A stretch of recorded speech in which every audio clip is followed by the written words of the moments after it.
Welcome to Bandit's Keep Actual Play. I'm Daniel. Today I'm continuing my campaign with the hero and the Hobbit using original Dungeons & Dragons, Chainmail, and Outdoor Survival. Well, we started off this chunk of the adventure looking to recruit our magic user friend for another project, basically to help out somebody else with a serpent god, as it would work out. But turns out the magic user's master has been taken by a patriarch who is somehow charmed by some evil fae, and the party is about to head out to a castle to try to rescue them. We're going to move to the location. I'm looking at this map, though, and I'm kind of looking and I'm thinking, right here there's a path that leads to this water source, which, I don't know, I love the idea of the banshees kind of coming out of the water, right, and this idea of this. But I was also thinking that while the patriarch is good, right, as it would be, or lawful, follows law, there is this idea that obviously there's a war, right? There was a war. So possibly even if they considered it a just war or whatever, right? People died. So this banshee could be mourning the deaths that occurred. So I like this idea. And I feel like we might have to do so I'm thinking, so I'm going to make myself, before I move anything, I'm going to basically ask the Oracle a couple questions here. Was there some kind of a battle that somehow this patriarch's order was involved in? I think that's probably likely. Now, again, I'm in this, so I'm going to move down to 50-50. So what was the patriarch's order involved in this battle? Yes, with a remote event. Okay. Okay, so yes. So that basically, that answers that. Now, the remote event. So I'm actually just I'm gonna ask a question about this instead of rolling for it. Well, you know what, let's do it. The remote event is, remote event is remote event.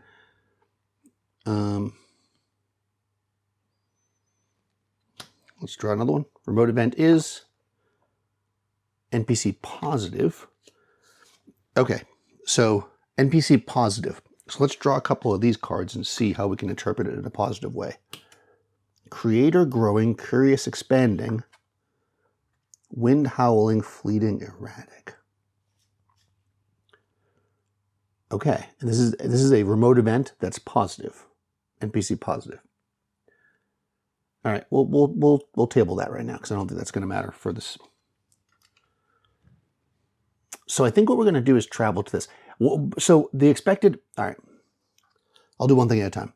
The expected scene here is that we're going to get out of town unnoticed and make our way to the location.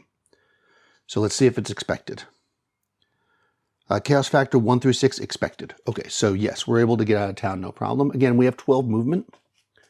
So this is now, we left on May the 8th. So that was the night of May the 8th. So now it's the 9th. 1, 2, 3, 4, 5, 6, 7, 8, 9, 10, 11 would actually get us to where we want to go. So we're going to get within the hex, and we're going to, so that, right. So we were expected, we were able to get to the hex. No problem. However, I should have rolled to see if we got lost, but I'm using this as my expected thing. I am going to roll though for a possible random encounter. We are in the clear, so it's only going to be on a 6. No. Okay.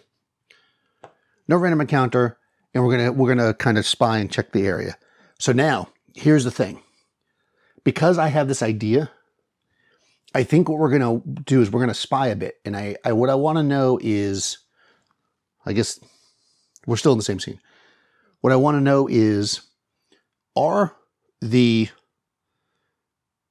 do we see movement, right? So we get there again in the evening. Do we see movement on the mountain pass between that lake and the castle or shrine of this cleric? Do we see that? And I think it's likely if that's what's happening. So likely would be here, but again, we're in 3, so we get to go down 1 to 50-50. So do we see the apparitions moving or something, maybe ghosts or whatever? Yes, we do. Okay. So we do see that. So we see this parade of ghosts going back and forth. So, now the question is, are they coming from the lake to the castle. That's the most likely thing. I'm going to say that's very likely.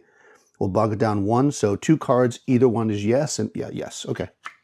All right. So we see these apparitions coming from the lake area, and they're basically coming into this castle. All right. I feel like we want to know more, but at the same time, if we approach this castle, we're likely going to get captured. The hippogriffs, though, are somewhere else, right? And we had a positive remote event, so we're going to say the hippogriffs haven't come back. So all they really have is standard guards, which is shouldn't be too hard for us to take out. So I think we are going to strip down, though, to no armor so we can move more lightly. And we are going to use our black cloaks, and we're going to try to sneak in. We're going to try to approach the wall anyways. Then we'll deal with it from there. So these places will have from 30 to 180 men. 30 to 180 men will man the walls. So I would say that means like that's their force. There's not 30 to 180 men on the wall. That would be a lot of men on the wall. Okay, so this castle has got 120 men. I think what we'll actually do here is, I'd say like maybe 10% are on the wall at any one time. That probably makes the most sense. So 12. We'll roll 3d6. Okay. So 8. There's 8 guards up on the wall. So that's not too many. I think, again, we're going to go under the shadow of night, and we're going to try to sneak in. We got the exact same situation going on. Actually, the hero has a bonus of +2 because they're higher level. So let's just make that a bonus for the whole group of a +1. So we're rolling 2d6 +5. We've got to get a 12 or better to get to the wall unnoticed. Ooh, we do not. Okay, we are noticed. So here's the question. Well, let's just do a reaction roll. I'm going to give a -2 to this reaction roll because these people are clearly under some kind of sway at this point. So we're going to roll a reaction roll of 6 minus 2 is 4. That's a negative reaction, so they're going to attack. So the question is, are they going to get surprise on us?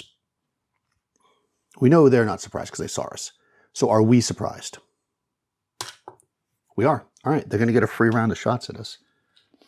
So on the wall, half are crossbow-armed Lightfoot. Okay, so only half have missile weapons. So there's going to be 4 guys with crossbows shooting down at us. We are Lightfoot because of the composition of the group.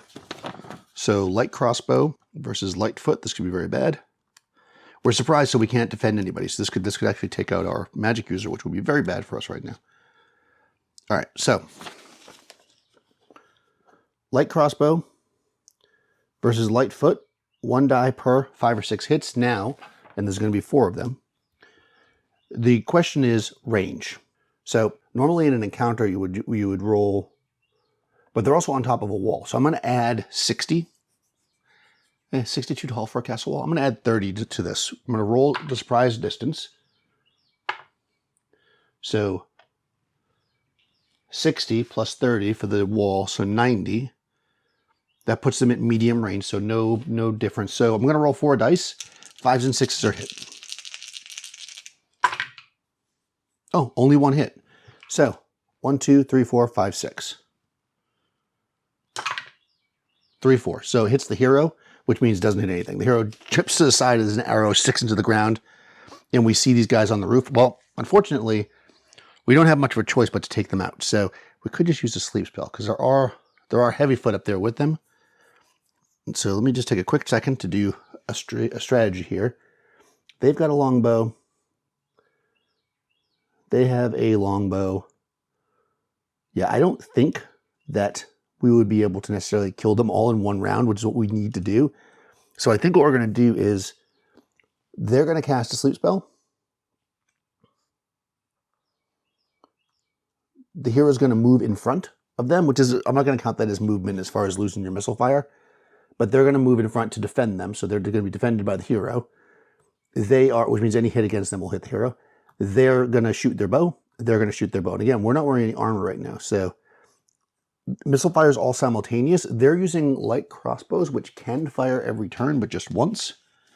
So, but because they're crossbows and they have to reload, I think I'm going to let our first volley of missiles kind of count first, even though it's all simultaneous. So, oh, which means they can probably shoot the spell. All right, so let's do this. I want to give a 50-50 chance.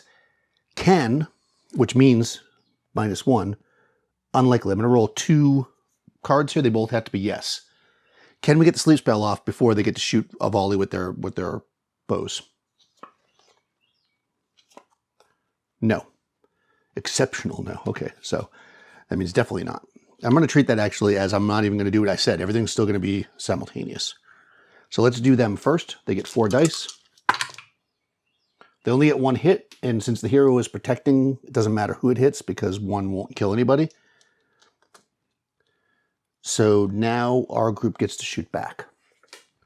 We're going to target the archers first because that makes the most sense. The halfling is using a horse bow, which is treated as a light crossbow. So again, we're in medium range, but halflings treat all missile weapons as short range. They fight as 2 men plus 1. They're going to shoot the archers who are light foot, so they're the same thing. They're going to roll 2 dice. 5s and 6 hit, but they treat everything as short range. And they get +1 for their dex. So they're going to roll 4 dice. And because it's a bow, they can actually kill multiple opponents. They can add 1 to one of these dice. 5s and 6s are hits. Okay. That's a miss, but basically there's 8 of these guys. 4 archers and 4 heavy foot. 3 of the 4 archers get killed by the halfling in their first volley. That being the case, and the hero figuring the halfling will take out that last one in the last shot, she will actually shoot at the heavy foot. She's got a long bow, and still at that range, it's still medium. So actually, longbow versus heavy foot is the same as the horsebow versus. So, and she's a hero, so she gets 4 dice. She does not have a bonus for dexterity. And again, she's a medium range. So she's again rolling 4 dice. No bonuses to any of them, but 5s and 6s are hit. And she's attacking the heavy foot. She also, oh, so that's 3 of the archers go down. 3 of the heavy foot go down. They already shot their shot. So we get to shoot again, and then we'll do a morale check. Halfling. I'm going to roll the dice separately because of the fact that, well, I can't do that, can I? You know, I'm just going to treat, I'm going to roll hers first, because if she kills, she's got an even easier chance to kill these guys. So if she hits more than once, then she kills everybody. She doesn't hit at all. All right, so she misses. All right, so the halfling, I'm just going to roll all of his dice. And because I think he needs a 6, because it's still 1 die per against heavy foot. It's just that the only 6s hit. Yeah, so he's got it. So that 6 would hit the heavy foot. That 5 would hit the light foot. Plus he gets to add. He has an extra 1. So, wow, our halfling is deadly accurate. And before they can even shout out, and she's not able to cast a sleep spell, so she didn't waste that. The 8 of them slumped dead. Well, that's good. Now, here's the question. Let's do a little countdown timer for some fun. How long before somebody will come up here and see these guys are gone? 3 rounds. Okay. I'm not going to use the 4-sided die because it's harder to see, so I'll just do this. 3 rounds. We have rope and stuff. We should be able to climb the wall pretty easily. Let me just say, I do actually have rules for this, believe it or not, because this is a sheer surface, so I'm going to actually use those rules. All right, climbing, no armor +2, no large gear weapons. Well, they have their weapons, so barefoot is +2, and I did say they're barefoot, so that's +4. They are using a grappling hook and rope, that's +4. Okay, so they have +8. And I'll give an additional +1 for the, so 2d6, +8, +9 actually, and then they got to get a 12 to get up the wall, and it'll take them 1 round to get up. All right, yeah, easily. They get up the wall, and so here's the question. So that scene actually went against us, but then against us because we got seen, right? So I'm going to go back this way. So here's the question. Do we have a place where we can just dump, like, I'm imagining on this wall, there's like hay lofts, hay stacks and stuff in the bottom. I think we can just throw the bodies off. One of the characters can jump down and throw some hay on top of them. It's nighttime, right? So can we hide the bodies? Is there something around that will help us hide the bodies? I'm going to say that that's likely. But again, we're at -1 here, so it's 50-50. We got one draw. A yes means there's something there and we can just hide them. Otherwise, we're going to have to figure something else out. Yes. Okay. We get up to the top. We push the bodies off into a hay loft. One of the characters jumps down there, throws hay on top. That takes another round. And of course, actually, we probably both jump down there. And we're all kind of hiding under this hay loft as the change of guard comes up and notices that those guys are gone. So I think that it's likely that they will actually see something, right? So we're going to say, do they see? Are they confused, or are they like, do they notice that the people aren't there? Or do they think, oh, you know, whatever, they left early kind of thing? So again, I think it's likely. -1 will give it. So one card tells us yes, that they are just kind of blow it off. Oh, yes. And a remote event only if it's CF9, which is not. Okay, so they get up there and maybe this is not an uncommon thing. They're just like, oh, these guys left early again. And we're now inside the castle walls. Okay. So what we're going to do is go to the dungeon. Now, of course, I don't have a map for this, so we're going to theater of the mind it because, of course, I was planning on doing the other thing. But actually what we can do is use Axbane's Deck of Many Dungeons, and we can actually use the tower and the final room as effectively where we find our friend, because we're going to try to rescue the wizard. That's kind of our plan here. And then we can go from there. Actually, when we get to the room, we're going to determine whether or not the wizard's even there. If they're not there, then the adventure will continue.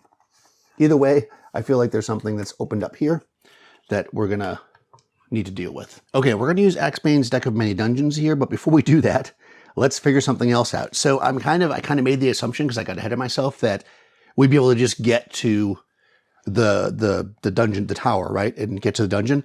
But there could be something that could happen in between. So we're going to kind of, in the darkness, make our way across this this area. There's these like apparitions that are showing up at the castle, and I'm going to say that there's some kind of shrine there that they're kind of coming to, and they're probably defiling it because, of course, they're not of the lawful nature. So probably what's happening is these apparitions are coming into this place. There's some kind of shrine in the middle, and as they go in, it's becoming more and more corrupt. So over time, it'll become more and more corrupt, and we'll have to deal with that if it happens. For now, though, we need to try to rescue the wizard. The patriarch, I don't think we're going to be able to rescue because they are charmed, as we already determined. So, number 1, we are at Chaos Factor 4, and we're going to determine whether or not the scene goes as expected. So, as expected, we sneak across the courtyard, we find the entrance to the dungeon, and then we'll try to pick the lock and get in. So, does it go as expected? 1 through 8, as expected. So yes, it does. So we make our way across without too much trouble. We find the entrance, as I stated before. We have 6 skeleton keys, so we're going to see if we can open this up. No, none of the keys open the door, which means that we're going to either have to smash it open, or we're going to have to, or wait for somebody to come in and out. So we could take out a guard. So, are we seeing guards patrol down here, or are they just up on the wall? I think that's a 50-50 chance. We're in 4 of those, so I'm going to say it's unlikely that we're going to see a guard down here. So 2 cards both have to be yes. No. Okay. No guards down here. We're going to try to smash the door open. And this is where we're going to hopefully not get ourselves caught. So on a 1 or a 2, we bust the door open. No, we slam into the door and it doesn't budge. So I'm going to make a roll like a wandering monster. On a 1 or a 2, somebody heard us and they get alerted. They do not. Okay. We look at each other, shoulder the door, we're going to try again. Okay, that time we busted open. But because it did take 2 times, I'm going to roll once again to see if somebody heard something. No. All right. They're occupied by the weirdness. They probably don't want to come down the courtyard because of all this weird stuff going on. So why they are not... Well, I guess they're a cleric's men are like, absolutely loyal to the cleric. So if they say, don't question me, they would not question them, I guess. But yeah, that's what's happening here. Okay, so we smash the door open and these are the entrances. So again, there's just going to be regular guards in here for the most part, which isn't going to be too much of a challenge for the PCs. So what I might do is, well, no matter what, we're going to put them in plate armor with like pole arms. So we'll make that a little bit tougher. And I think I'll roll, and they'll be anywhere from 1 to 3 hit dice when we encounter these, any guards down here. But anyways, let's pick an entrance. All right, that's where we're starting. This is a dungeon. This is a tower in the castle, so we're going to assume there's light down here, or we can just grab a torch off the wall. So I'm not going to worry about tracking light, but it is a dungeon crawl, so we are going to track time as far as having to take a rest. So turn 1, we can move 12. Actually, we can actually move faster than that. We can actually move 24 because we're not encumbered at all. So 1, 2, 3, 4, 5, 6, 7. We're going to go this way. 5, 6, 7, 8.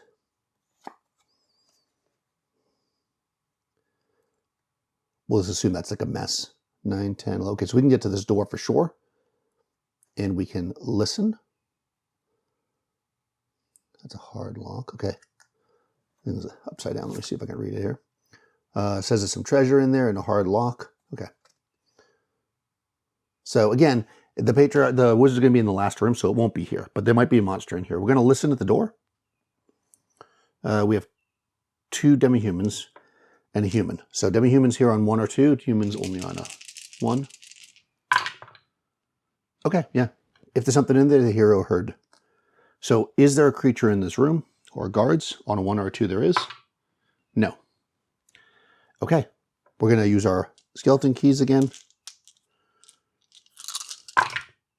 Yep, one of them opens the door. Wow, there's a lot of hard locks in here. We come into this room, we listen at this door. Oh, that was one of the demi-humans.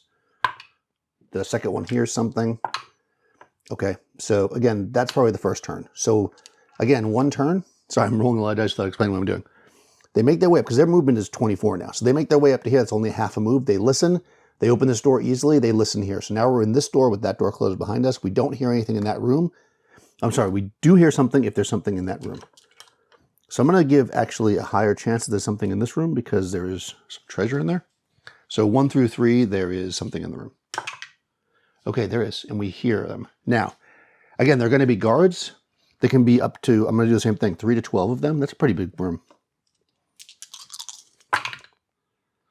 Okay. I mean, 3 to 18, I should say. There's 12 guards in here. I know it's only 10. Actually, I'll do it this way. So just to keep things simple, I'm going to do them in groups of 4. And we're going to say the levels are going to be 1 through 3. So I'm just going to roll these 3 dice. Okay. So 4 of them are second level. Actually, 8 of them are second level. 4 of them are third. Well, let's see. We can hear them. So I think we're just going to ignore them for now and come back out here into the hallway because it doesn't make sense for us to fight something if we don't have to. We'll just know that they're there. And I'll say between listening and being extra careful and coming out this door and closing this like super quietly, we'll call that another turn. Now we're going to roll at the end of this turn for the potential of a wandering monster. On a 1 or a 2 with wandering guards. Yes, wandering guards. Okay, so is it that these guys are coming behind us?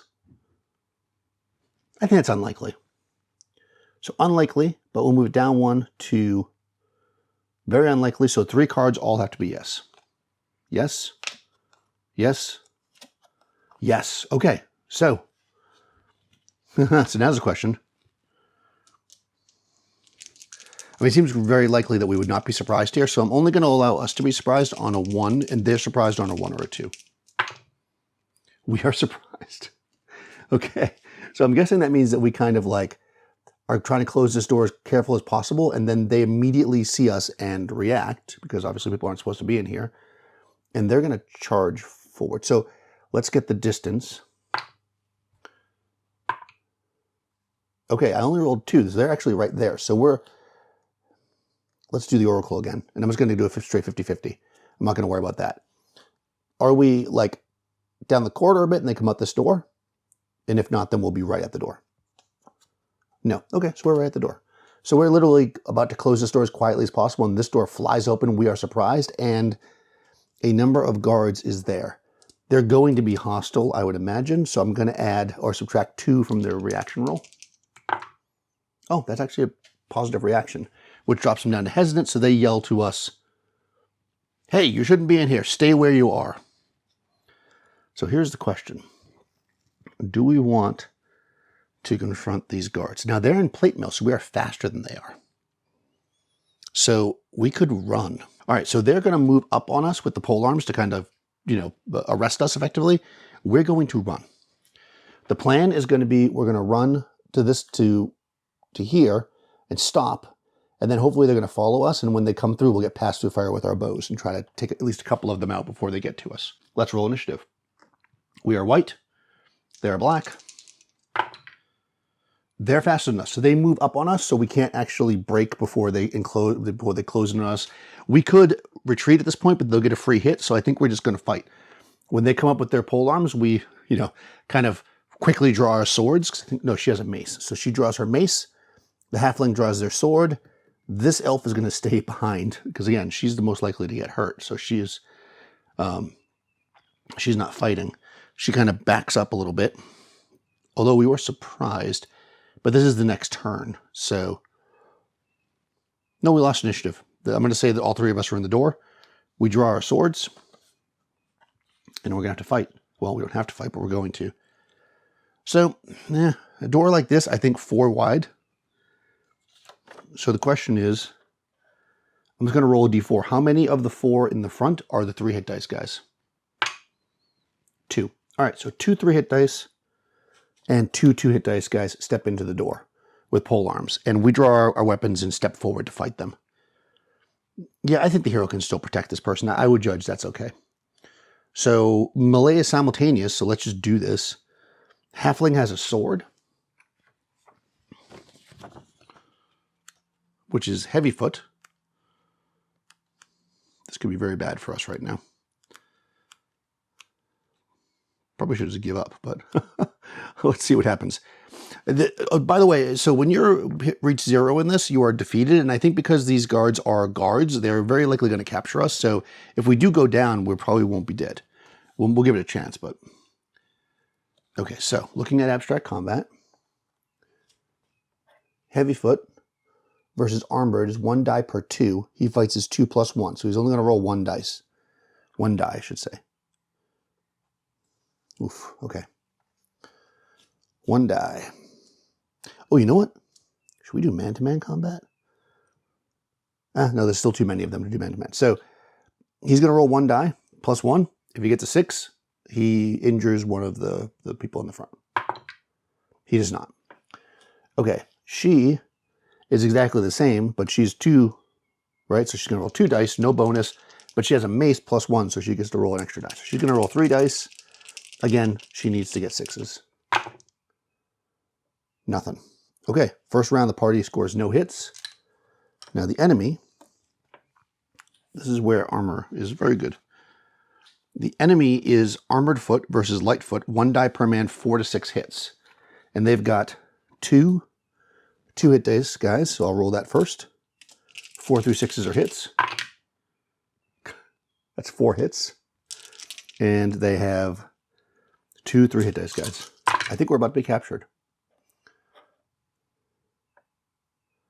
Okay, so they got a total of 5 hits, which is...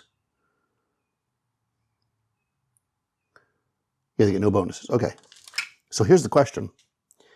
1, 2, 3, 4 of the hits go against them. 4, 5, 6, and then 1 against them.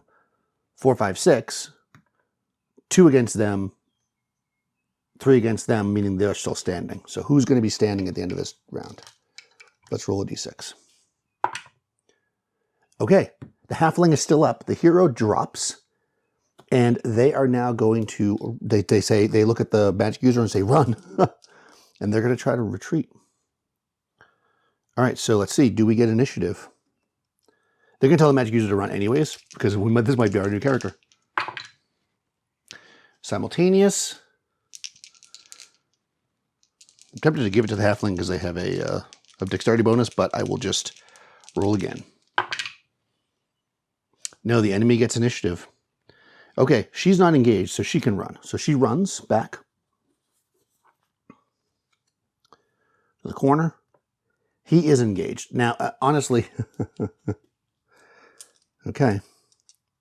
I'll roll his one die, see if he takes anybody out.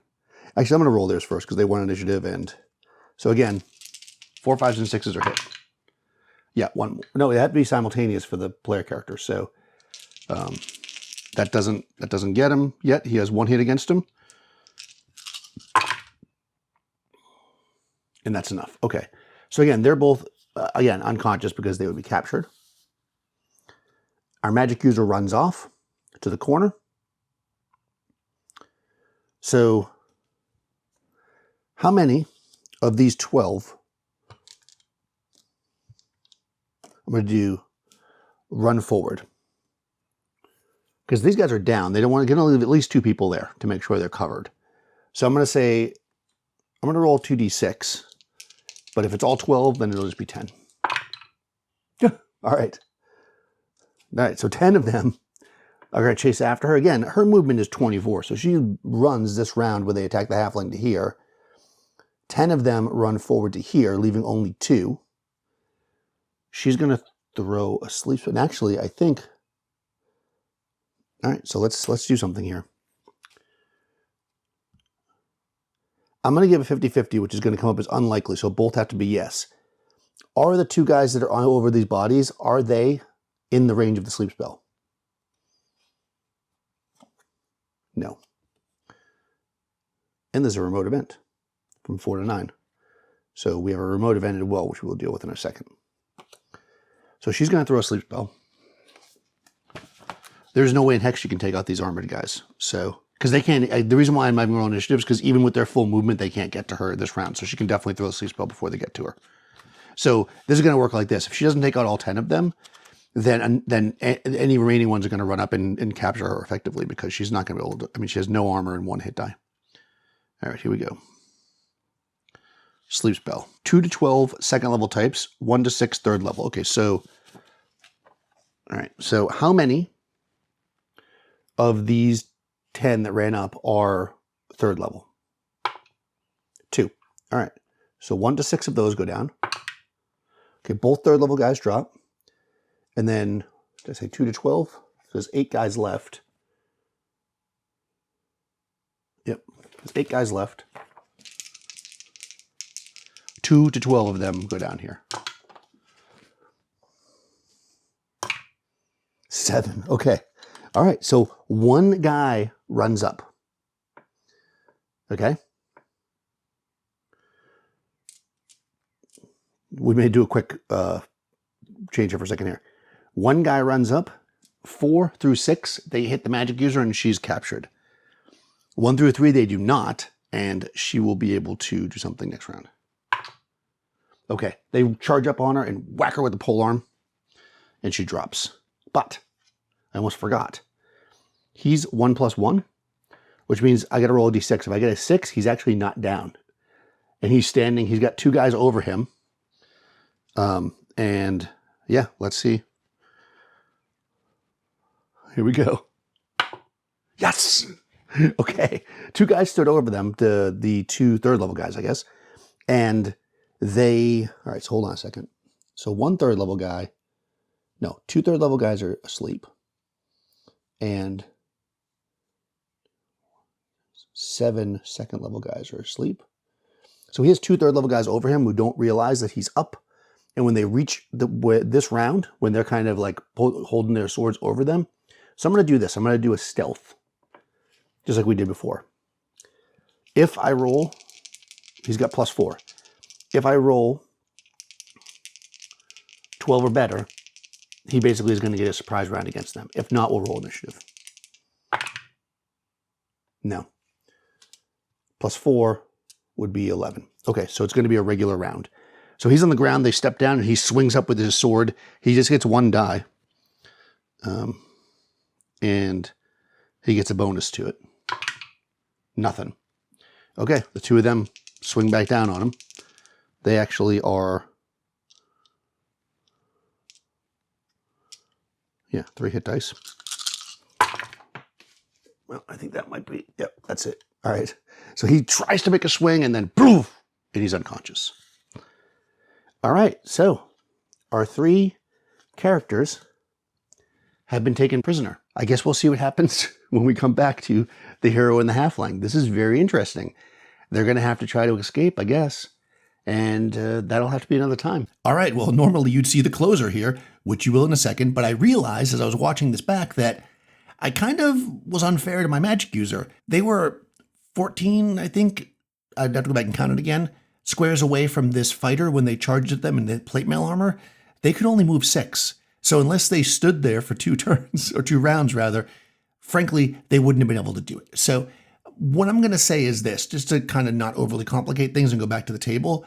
If you remember from a second ago of you watching it, they were at a corner. We'll say that when the guard charged forward 6, the magic user went around the corner and pulled out their spell scroll. When the guard charged the other 6, and 2, came around the corner, they're about to get hit with a charm spell. The plan here is that if they can charm this guard, they're still going to let themselves be captured, but at least they'll have a way out and they can kind of hide their spell book and stuff on them. So looking in Unchained, which is basically my version of D&D that we use for this, that kind of is based on Chainmail with OD&D, I'm going to look up how the spells work. Now, we haven't used a lot of different types of spells. We've used sleep a lot, but basically what I've done is moved the saving throws away from the characters and onto the actual attack. So that is to say, I have to look up Charm Person to see what the save is. Okay, so this guard is a normal type because they're not 4th level. And normal types need a roll of 10 or better, and that's on 2d6.